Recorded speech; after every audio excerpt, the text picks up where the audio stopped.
we'll go to our next guest, Miss Constance Elizabeth Swaniker.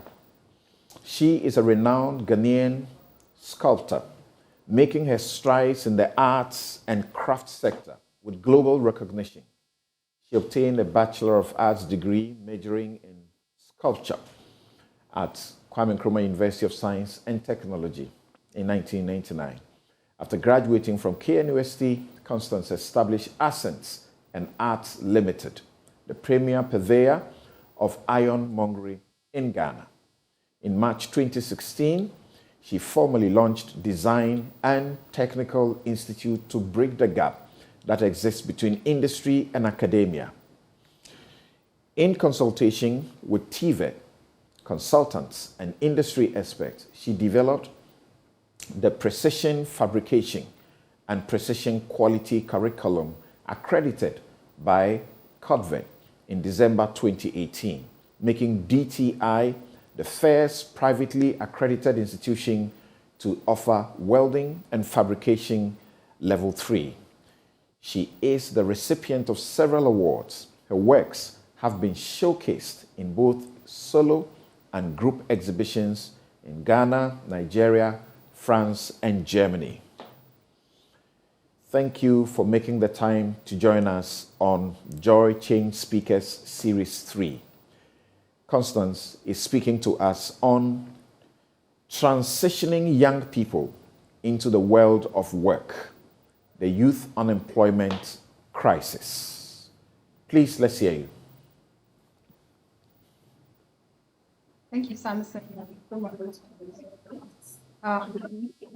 For me, this is a topic that really sits at my heart, because when I entered KNUST, well, it was USC then in 1993, exactly 30 years ago, there was nothing like internships as part of the curriculum. So 99% of my mates who had studied a practical subject that, like we did, ended up in the banks.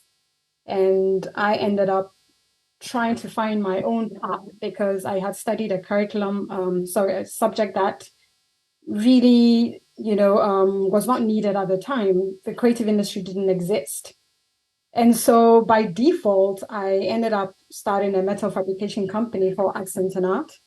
And that has grown exponentially over the years, as you said. But more and more, as I worked in industry, I was working alongside expat laborers. We had tilers coming in from Spain. You have an interior decorator coming in from Morocco, and we were working on very high-end jobs. And it was something that I realized very early on was an issue of attitude, mindset. Having coming from a background where we were not, doing internships was part of the curriculum, young people basically were not transitioned into work. So you finish university and there was no career guidance counseling. Basically, you're left to find your own way or your own path. That's when I realized that there was something very fundamentally wrong with the curriculum. 30 years on, nothing has changed. So when we look at how agile our educational system should be in adapting to the demands of industry, you ask yourself, what is wrong? At the same time, we're crying out that there are no jobs. And I tell a lot of young people that there are jobs. Employers are not hiring and looking at your CVs. They're looking at hiring attitude. And I think a lot of the times we're looking at this, the skill sets, but what is critically missing is the soft skills, which critically more is becoming more and more important.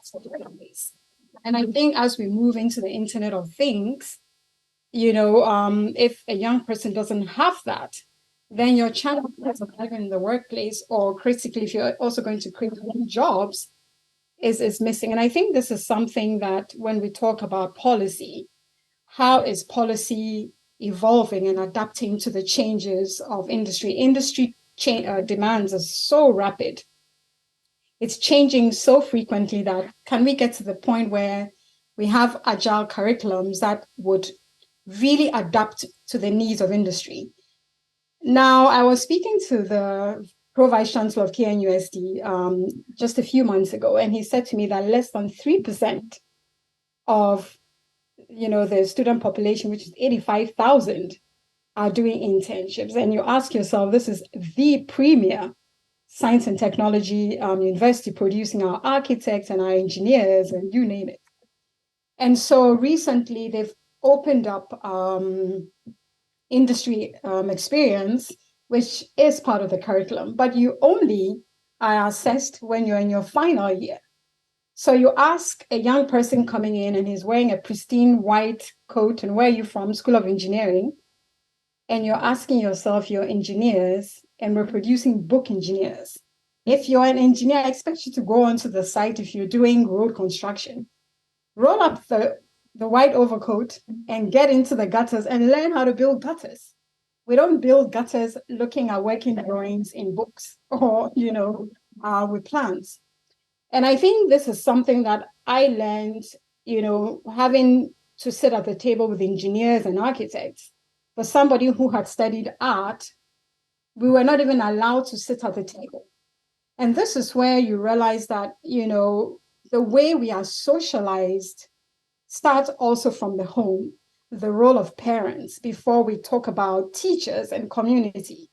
I was very fortunate to have a mother who was an educator. And so having grown up with three other siblings who were very math and science oriented, I was the one who was more talented, and beat me a couple of times. She realized that, the way my brain is wired is very different.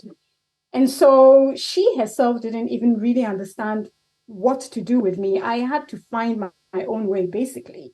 And so, transitioning young people has become something that I'm very passionate about. That at age 13, I think she said it was something that I drew. And that's when she realized that this girl is very different at age 13.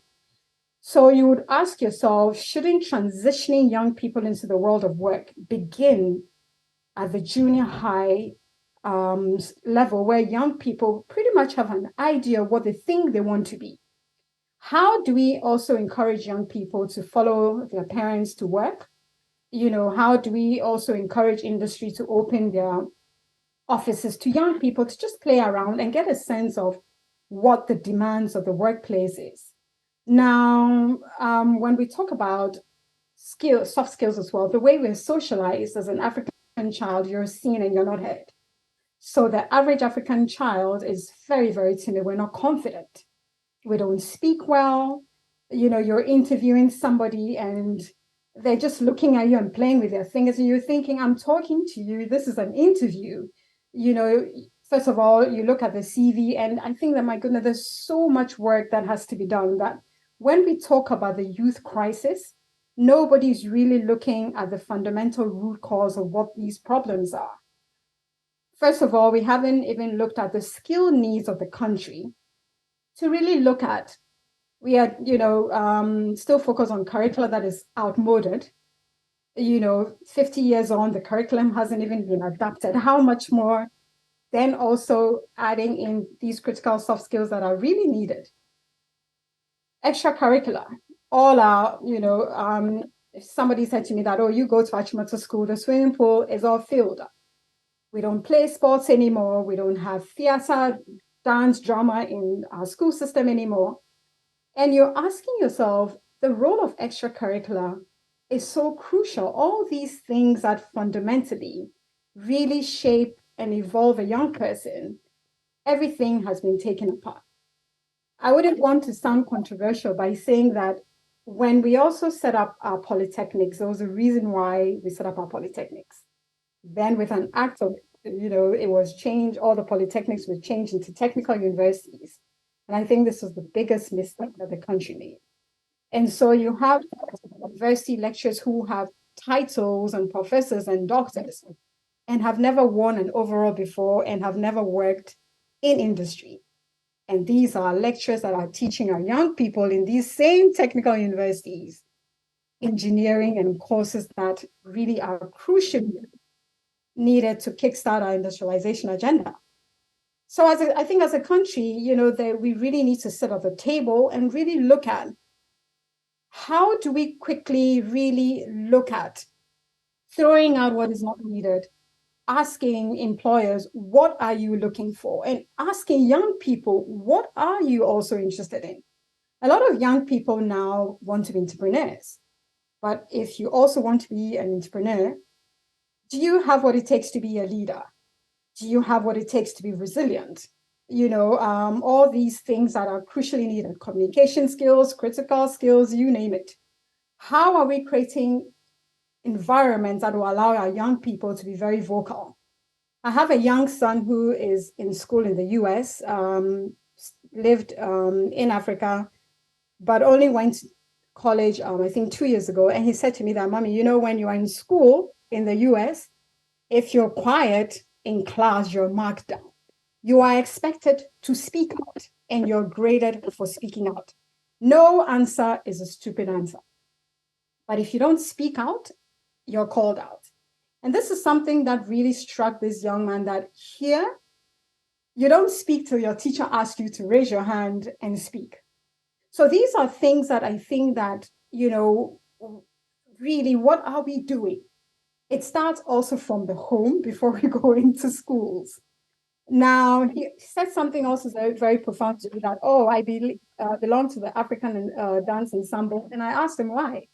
He said, because the teacher is Ghanaian and I wanted to feel close to home. And so I joined the African ensemble.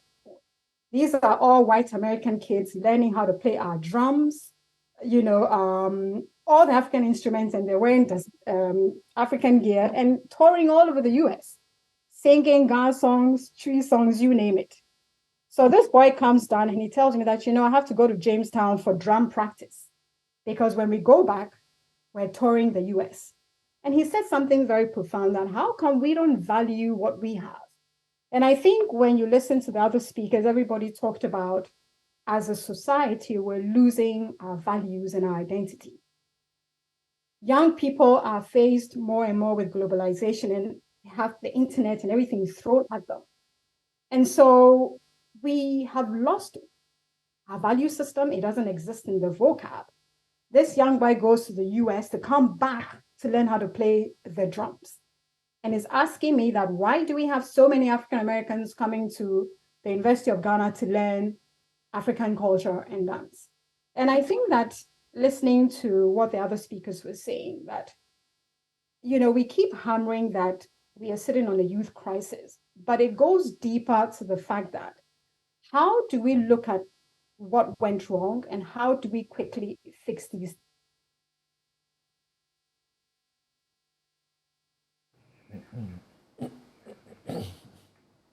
Right. I think we have a little challenge with the link to Constance Swaniker there, but that's a hands-on person sharing for us the lessons that must be learned so that we can get it right, particularly in this area of transitioning young people into the world of work. There's an unemployment crisis, no doubt about it. But how do we resolve that? If we don't, like Dr. Priscilla Chumesi-Bafo said, that clearly is a national security situation. Thank you for getting back. Please continue to the end.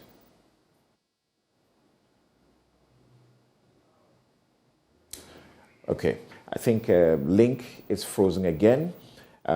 She had just a couple of minutes left to conclude for us, and we're hoping that her line could be stable once again so that she will complete her change statement. And I believe all of us are taking the key lessons, particularly those who are in charge of the tertiary level institutions dealing with technical, hands-on people. I believe we have a stable, okay, so we don't have Miss Constance Elizabeth Swaniker's line stable yet. All right, thank you very much. Please conclude your statement.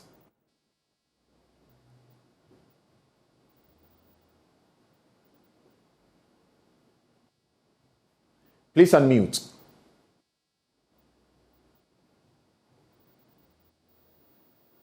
So can you hear me? Great. So Samson, if you really look at looking at the root cause of solving this problem, I think that it will take the concerted effort of, public sector working with the private sector to really look at how do we begin to look at how we transition young people into work. Should it just be education ministry contributing to curricula, but asking industry that what are you looking for? Also bringing young people at the table and getting young people to also contribute to what they are looking for. And I think that this is where the role of civil society, nation building, citizenship, and all these things that fundamentally kept us grounded. If you look at the Asian economies, this is something that the Indians and the Chinese, the Japanese have done very well in keeping glued to their culture. And I think that as a society, if we lose that, then our young people are totally lost. More and more and more with the face of globalization, we are running away from this, whilst we have a crisis to solve. And so I would hope that the conversations around really looking forward into the next 30 years, what it will really take for us to be able to export talent into aging Europe and Americas, that Africa has the potential to export high quality talent if we're able to get our educational system correct, and to be able to transition young people into the world of work. Thank you very much, Constance, for the thought-provoking, in fact, change-making statement. And we trust that more particularly policymakers have listened and have made notes. If you're a young person, I suppose you have also taken a cue.